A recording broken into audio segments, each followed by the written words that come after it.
In the world of finance, timing isn't just important, it's pretty much everything.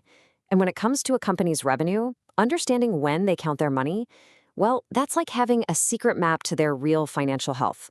It shows you what's really going on behind the cash in the bank. So let's get into it. Okay, so let's start with a bit of a puzzle. We're all taught that on a balance sheet, liabilities are, well, they're bad, right? They're debts, things you owe. So, why on earth is this one particular liability deferred revenue, often a sign of incredible strength? It feels totally backward, doesn't it? Well, the answer's actually pretty cool, and it gets to the heart of what we're talking about today. See, deferred revenue is a liability, but it's a really special kind. You're not on the hook to a bank for cash. No, you're on the hook to your customers for a service they've already paid you for. It's basically a pipeline of future income that's already locked in, a promise of growth paid for in advance. How great is that?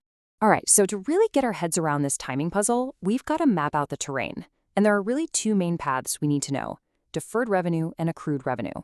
Look, at its core, this whole thing boils down to one simple question: when did the cash show up versus when was the work done? For deferred revenue, the cash comes before you do the work. Think of an annual subscription to a magazine or a software service.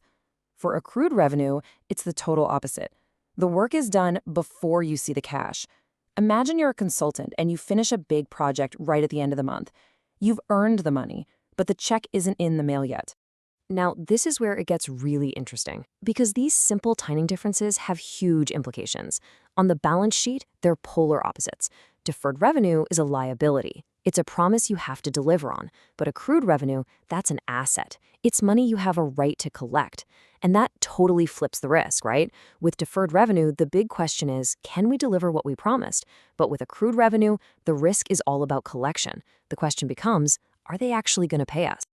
Okay, so how do accountants keep all this straight? It's not just a bunch of random rules, I promise. It's better to think of it like a captain's logbook, meticulously tracking every promise the company makes and every promise it keeps. Let's walk through a classic example. Imagine a customer pays your company $12,000 for a 1-year software subscription. Boom. In month 1, your cash account jumps by 12 grand. But, and this is the key, so does your deferred revenue liability. You can't call it revenue yet because you haven't earned it. Then, each month as you provide the service, you get to earn 1/12 of that money. You take $1,000, move it from that liability account over to the revenue account on your income statement. You just keep doing that month after month, and by the end of the year, that liability is zeroed out and you recognize the full $12,000 in revenue. All right, let's flip the logbook over to the other side, accrued revenue. Let's stick with that consulting example. Your firm wraps up a big project on, say, December 30th. You've done all the work, you've earned the fee, but you're not going to send the invoice until January. Well, the accounting rules are clear. You have to record that income in December, the period you earned it. That right there, that claim to cash for work you've already done, that's accrued revenue. So why all the fuss? What's the big idea behind these rules? It really all comes down to one of the bedrock concepts in accounting, what we call the matching principle. The whole point is to paint the most accurate, honest picture of how a company performed during a specific slice of time. It's about making sure the revenue you report matches the actual work you did in that period, not just when a contract got signed or when cash happened to land in your bank account. But if you're not careful, misreading this financial map can get you into some serious trouble. Getting these accounts wrong isn't just a small bookkeeping mistake, it can completely warp how healthy your company looks. So let's talk about the common traps people fall into. With deferred revenue, a classic mistake is taking, say, a 2-year contract and lumping it all into a short-term liability. That can really screw up important financial ratios that lenders and investors look at. On the accrued revenue side, the big danger is something called revenue leakage. This is just painful. It's when you do the work, you earn the money, but your internal process is so messy that you forget to actually send the bill. And honestly, for both, just trying to manage all this on a giant messy spreadsheet is basically asking for trouble. It's a recipe for errors and big compliance problems down the line. Okay, enough theory. Let's put this map to work and see how it plays out in the real world, because this is where you can really start to read the true story behind the numbers. Okay, check this out. This is a perfect example from a modern software as a service company. In their very first month, they do a great job, sign up a bunch of customers on annual plans, and they collect $100,000 in cash. Awesome, right? But hold on. Look at the revenue they're allowed to actually recognize on their income statement for that month. It's just over 8 grand, just 1/12 of the annual deals. You see that massive gap between the cash they're holding and the revenue they can report? And this is the golden nugget, the key insight. That huge gap, that giant pile of deferred revenue on the balance sheet, that's not a problem.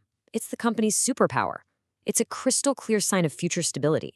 It's telling any investor looking at the books, hey, our revenue for next month, and the month after that, and the month after that, it's already in the bag. That kind of predictability is exactly what drives up a company's value. It's a forecast you can literally take to the bank because the money's already sitting there. So that brings up a really important question, right? If the income statement is only showing a tiny piece of the cash that actually came in, how does anyone get the full picture? Where do you see the rest of that money? Well, that's where the statement of cash flows comes in. This is how it all ties together. This is basically the bridge that connects profit to actual cash. Let's go back to our software company. Their net income looked kind of low, but their cash was through the roof. So to reconcile those two, you start with net income, and you simply add back that big increase in deferred revenue. It's the cash you got but haven't earned yet. And it works the other way for accrued revenue. If you've earned income but haven't been paid yet, you have to subtract that amount to get back to the real cash number. It's these little adjustments that make the whole story make sense. So, what's the big takeaway here? It's this. Real financial intelligence isn't just about counting the cash in the bank. Anyone can do that. It's about understanding the promises. It's about seeing the story behind the numbers. The promises a company has made to its customers and the promises its customers have made back. When you can see that, you're not just reading a financial statement anymore. You're understanding the business.